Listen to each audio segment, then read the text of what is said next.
विद्वान लोग बैठे हैं। पर्वत और युद्ध के किस्से और वैश्या का मुख, ये तीनों समुचित दूरी से ही देते सुंदर सुख।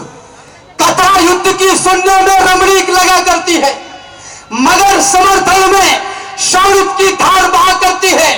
बच्चे अनाथ होते हैं, बहुएं विधवा हो जाती है, तभी युद्ध की असली सूरत मित्र नजर आती है। अंतिम बार नमन कर लो बलिदानी परिपाटी को, अंतिम बार भवानी के चरणों में भाई झुका लो, अंतिम बार सभी रिश्तेदारों को गले लगा लो, अंतिम बार करो दर्शन चित्तौड़ दुर्ग नामी का, अंतिम बार करो आवाहन एक लिंग स्वामी का, अंतिम बार एक दूजे को दे लो आज बधाई, अंतिम बार अंत तक लड़नी होगी तुम्हें लड़ाई। सब कुछ अंत हुआ था पर उसको अनंत कर डाला। उन्हें पता है कि सुबह किले के दरवाजे खोलेंगे, बाहर निकला हुआ एक भी व्यक्ति वापस नहीं आएगा। अंतिम बार एक दूजे को दे लो आज बधाई, अंतिम बार अंत तक लड़नी होगी तुम्हें लड़ाई। सब कुछ अंत हुआ था पर उसको अनंत कर डाला, पाषाणी पतझड़ को झटके में बसंत कर डाला। मेवाड़ी दल संख्या में कम किंतु हौसले बागी, एक तरफ से लगन सभी को वीर गति की लागी। पुरुषों ने तो कफन और केसरिया संग बंधाया, उधर रानियों ने भी सुंदर जौहर कुंड बनाया।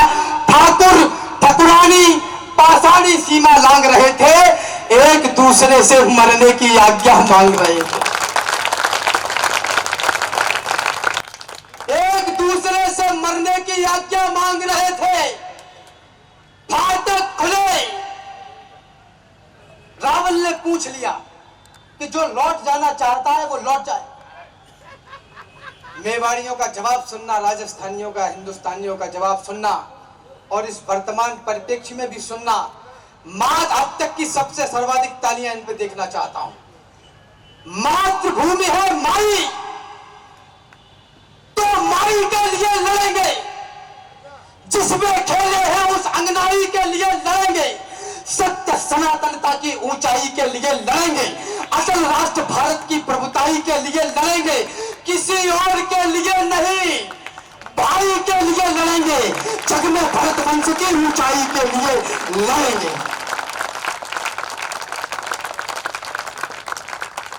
कल का सूरज चढ़ते ही आरंभ कीजिए राजन, डरता कौन है? कल का सूरज चढ़ते ही आरंभ कीजिए राजन, एक लिंग की शपथ, युद्ध प्रारंभ कीजिए राजन। कल का सूरज देखेगा इन दिल वालों का जलवा, लाखों से लड़ने वाले मां के लालों का जलवा। कल का सूरज अंत दिवस, कल का रण उत्सव होगा, तलवारें नंगी नाचेंगी, भीषण उत्सव होगा। कल यदि काल स्वयं आया तो उससे ताल भरेंगे, इस माटी के लाल रंग को गाढ़ा लाल करेंगे। फाटक खुले, किले भीतर से लावा फूट पड़ा था और दुश्मनों पर भूखे सिंहों सा टूट पड़ा था, तो पदचापों से उड़ी धूल धरती को गगन बनाती, मातृभूमि की रक्षा का क्या अनुपम दृश्य दिखाती। हर हर महादेव की ध्वनि से गुंजित हुई दिशाएं, तभी अग्नि की तेज लपट से चलने लगी हवाएं। बढ़े काल से हाथ मिलावे, सिर पर कफन लपेटे, आज चले आखेट खेलने एक लिंग के बेटे। तो आसमान किस भुने हुए पहाड़ों को उगल रहा था और काल भी तीव्र गति से जीवन निकल रहा था। योद्धा अपनी योद्धाई का कर्तव्य दिखा रहे थे, माटी और लाल हो गए, सो शौर्य मिला रहे थे। उस रोज मौत भूमि में कईयों मौतें मरती थी, तलवार ढाल से टकराती थी, टंकारें भरती थी। उस रोज दामिनी भाले के नौकों से खेल रही थी और कालिका स्वयं स्वर्ग से रक्त उड़ेल रही।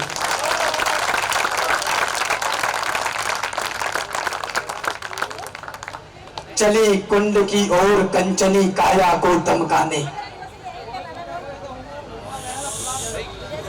प्रबंध काव्य में मां जगदम्बा का पदार्पण हो रहा है। चली कुंड की ओर कंचनी काया को दमकाने। एक एक छोटी सी हां की आवश्यकता थी और सारा खेल पलट जाता। चली कुंड की ओर कंचनी काया को दुमकाने, गोहिल वंश के शुप्त हुए सूरज को अमर बनाने, चली कटारी राज बड़ी तलवारों से टकराने, खिलजी विलजी क्या पूरी दुनिया के होश उड़ाने, चली आज अंतिम पथ को दर्शन का धाम बनाने, चली मातृभूमि को प्राणों की माला पहनाने, चली चला चित्तौड़, चला मेवाड़, चली जब सतिया, हे अग्निदेव स्वीकार करो 16,000 आहुतियां।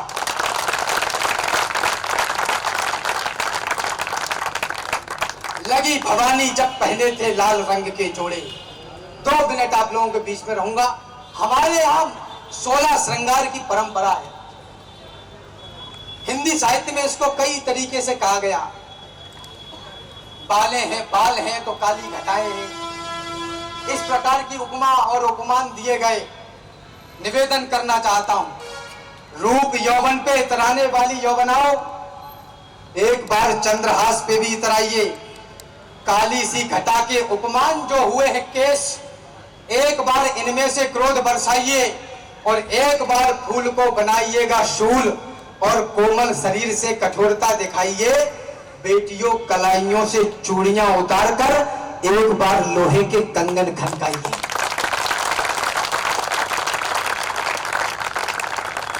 इस देश में चूड़ी को कमजोरी का प्रतीक भी बताया गया। नेशनल टेलीविजन में तो ढूंढता हूं, मुझे मिलता ही नहीं। ये कहा गया कि चूड़ी तो कमजोरी का प्रतीक है। माफ करिए, ये जिम्मेदारी और दायित्व का प्रतीक है। मेरी माताएं बहनें इसलिए पहना, इसलिए नहीं पहनती कि वो कमजोर है, वो इसलिए पहनती है कि दुनिया की सर्वाधिक कमजोर चीज की हिफाजत केवल वे ही कर सकती हैं।